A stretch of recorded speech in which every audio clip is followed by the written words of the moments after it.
Hi everyone, in this video I will show you how to install cartridge in HP LaserJet Pro MFP M28w. So never mind if your printer is on or off, you need to push the scanning unit upward until it locks in place, but don't force it further.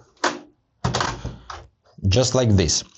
Now if you have an old cartridge installed in your printer, grab the handle of the cartridge and pull it towards you, and you will easily remove the old cartridge.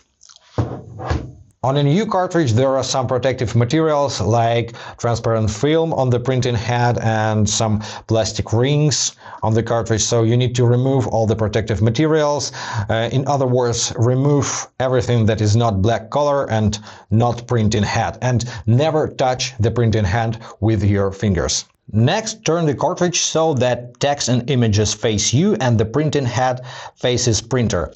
Now you need to insert the cartridge and make sure that these plastic tabs matches the slots in the printer. And now just softly glide the cartridge inside and slightly push until it gets fixed, and close the scanning unit gently, softly. And that's pretty it, guys. Now printer makes some sounds, something going on under hood, but you can already print, copy and scan your documents. I hope this was helpful. Subscribe to the channel, hit the like button and be awesome. Bye guys.